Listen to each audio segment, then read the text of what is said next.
I want to take you back to a pivotal moment in my life. When I was 17 years old, I was a senior at the Singapore American School, where every year all high schoolers got to participate in this amazing opportunity called interim semester. It was a 10-day program with friends and teacher chaperones going to different countries like Nepal and China, Korea, New Zealand. For my senior trip, I chose Western Australia, camping, caving, and canoeing in the Australian Outback with some of my best high school friends. How better does life get than that? Okay, so imagine the scene. The vast, rugged outback, beauty where the sky stretches endlessly and the horizon seems to blend seamlessly with the land. The air was filled with sounds of nature, the rustling of the leaves, the distant calls of the birds, gentle lapping of the water against our canoes. And as we set out, my heart raced with a mix of excitement and a little apprehension. I had already faced a new fear of kangaroos kicking in our tents when we slept because we were told that that was a real fear by our guide. I didn't know there was even more coming my way that week. On the third day, we were scheduled to go abseiling and caving. As we approached the caves, the sight was both awe-inspiring and a little intimidating. The entrance to the cave was narrow, and it peered into its depths that seemed like a dark abyss, swallowing the light and echoing with a foreboding silence. There was no sight at the bottom. We were all briefed on safety procedures, and we were going to go down when it was time to descend. But this challenge intensified because my friends had already descended before me, and they had been strictly instructed to not respond to any calls for reassurance. But I didn't know this. See, at the time, I was terrified of heights. And the descent, well, it was a couple hundred feet down. The cave's darkness was magnified, and my fears, every step I'd take, intensified. As I started lowering myself down, I felt the walls closing in around me. The silence amplified my anxiety as I lowered myself. It was narrow. I felt enveloped in the darkness. My breathing echoed so loudly in my ears, each heartbeat was pounding like a drum. Halfway down, I felt this surge of panic. The rope was my only lifeline, and the ground seemed infinitely far away. In a moment of fear, I called out saying, "Help me, how much further? Am I almost there?" But there was no response. The silence was deafening. I had so much anxiety. My cries for help were not heard. And in my irrational thinking, I just kept screaming, and I started crying. "Is anybody there? Why aren't you answering me? How much more do I have to go?" And then I thought, I don't trust myself to do this alone, and nobody's here to save me. I'm gonna die in this cave by myself. Yes, I really thought that. And it may seem silly now, but at that point, that was the fear of the unknown that was taking over. And it was in that silence, in that darkness, in the outback of the Western Australia, that I found the courage and strength within to continue. I really had no choice. It was either I continued to descend or I hold up everybody at the top, excitedly waiting their turn. So with a few deep breaths, I pulled myself toward the damp cave wall. I secured my ropes, listened back on the protocols they gave us for safety, and took inventory of my emotions in that moment. I focused at the task on hand, and I slowly resumed my descent. I honestly don't know how long it took me from top to bottom, but what I do know is that as my feet finally touched the ground of that cave, an eternity of anguish and anger washed over me. Not relief, anger. I had felt completely betrayed by my friends who abandoned me in my time of need. I needed them to reassure me that I'd be okay, and they didn't. But moments later, after wiping my tears and unstrapping myself from the harness and gears, something happened. I then felt an overwhelming sense of relief, and a newfound confidence filled my soul. And it was in that moment something shifted within me. I realized I didn't always have to rely on the external validation of others, and I needed to go into my inner strength. And this experience was a defining moment and an invaluable lesson to me about leadership and change. This is what I learned, and this is what I want to talk to you about today. True leadership often means stepping into the unknown, facing challenges with courage, and trusting in our abilities even when the path is unclear. True leadership is about pushing the boundaries of our comfort zones and embracing new ways of thinking and responding when these uncertain times arise. True leadership is about embracing the reality that change is inevitable, and it may be accompanied by fear, confusion, and even anger. It's about recognizing that in those moments of fear, we have the opportunity to grow and become better leaders for change and for our teams. Reflecting on the journey that I had that day in the Australian Outback, I discovered the power of self-reliance, and that embracing change isn't just about overcoming fear, it's about stepping into a new chapter with a curious mind. Right now, I want you to answer this question. In the past, what's been your default behavior to a situation where you felt stressed because of the fear of the unknown? Did you leap forward with excitement and curiosity? Or maybe did you hesitate and allow your mind to flood itself with doubt and fear like I did that day? Our initial reactions to change, whether fear, discomfort, or reluctance, are all ingrained in psychological responses. Yet within us each lies the power of a mind shift that fuels resilience in adversity and empowers us to see change as a catalyst for personal and professional growth. Neuroplasticity underscores our brain's remarkable ability to rewire itself to these challenges and transcends our comfort zones and our assumptions that we carry, all with open arms. And please realize that there's a difference, a significant difference, between acknowledging change and embracing it fully. Acceptance involves recognizing, but without delving deeper.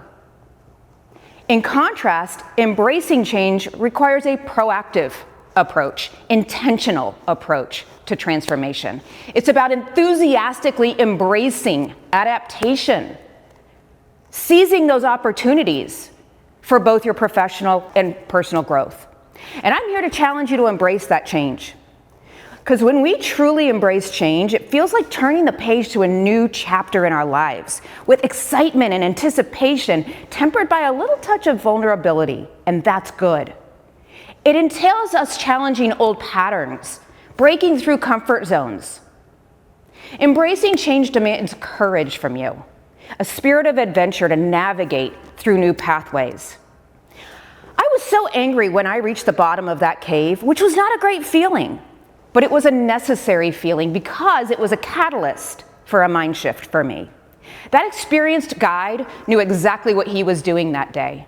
Because I later learned that my friends who had rappelled down before me, they had actually told him how scared I was up at the top. And he said to them, "Don't say a word. I'm going to make this day memorable for her." So my question to you leaders, are you willing to confront setbacks and adapt to new situations with grace and agility?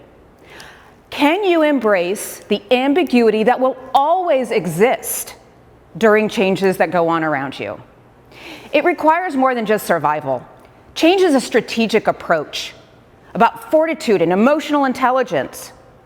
The uncertainty inherent in change often triggers anxiety and doubt and hesitation, and in some cases, in my case, even anger.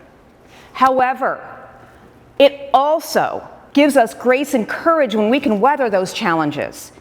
And resilience isn't a static, but it's a dynamic practice. It empowers us to confront adversity, to bounce back stronger, to emerge wiser in the face of change. Navigating ambiguity requires curiosity and tolerance for discomfort. And by embracing this uncertainty, having an open mind and daring spirit, we will open opportunities for our own growth. How might we go about doing this, you ask? My answer is self-awareness. From today, I give you one task and one task only. Work on your self-awareness. Becoming more self-aware is like unlocking a superpower when it comes to being a better change leader. Imagine the guy that I had that day, how different it would have been had he not read the room and listened to my friends. He recognized my fears as something that he had experienced a time or two in his life as well. And he knew that even though there was a risk, he could push me and I would come out better that day. And he was right. He didn't allow my friends to support me, but his gut told him that it was safe to push me that day. And after I calmed down, he walked over to me, he gave me a high five, and he said, "You did it. No one else, you." So self-awareness is like that internal mirror where you start to be able to see why you behave and have the emotions that you have and what that impact means for others. Being conscious of how you react in different situations, knowing what you're feeling and why you're feeling it and what's causing you stress or joy. And it's about taking time to reflect on past experiences, not so you can beat yourself up about it, but so that you can learn and grow from those experiences. And it also means recognizing what you're good at and where you might need some improvement. You can play on your strengths and bring other people in to fill those gaps. It involves being mindful about how your actions impact those around you. Some people love to pretend that they don't care what others think of them. But if you want to be a truly effective leader, that kind of black and white thinking has no place and will actually cause you a lot of trouble. It is important to understand how others perceive us if we want to be effective leaders. You don't have to change completely who you are, and you don't have to take every piece of feedback people give you, but it is important. It helps you with better decision making and critical thinking. Self-awareness is about being crystal clear about your values, what motivates you, what derails you, what strengths you overuse and underuse. And at the end of the day, all of this factors into your ability to succeed and lead. Even more than recognizing the profound impact that my abseiling guide's decision had on me that day, it was really about me, recognizing my own level of self-awareness. In a moment of fear and uncertainty, anger was my emotion of choice. I chose to be a victim of my circumstance. I had told myself I was afraid, therefore, I became terrified. I didn't care that I made my friends feel like crap when I lashed out at them at the bottom. At that moment, I made it all about me, my insecurities, my problems.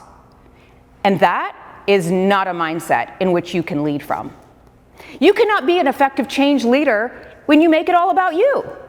You have to dig deep and take inventory of what triggers you during times of stress and uncertainty, and then inventory the whys behind it. When you do this very difficult and sometimes very uncomfortable work, you will show up more authentically to others than you ever imagined. You will stop judging others so much. You will start listening more. And you will be leading with a new curiosity. And that's more than leading. That's life.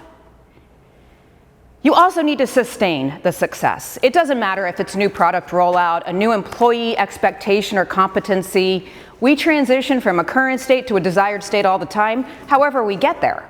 The magic of it all lies if we can sustain the improvements that were made. No different than me trying to maintain my personal growth that I overcame on that day. It's not just a one-time challenge. It's about continually and mindfully practicing self-awareness. Every time we're faced with a situation, we need to pause and think, how will the way I'm about to react impact the result we need? I could have walked away from that experience choosing to stay annoyed and angry, but I chose to shift my mindset, embrace my change, embrace the journey, work through it, tears and all, and push myself beyond what I thought I was capable of.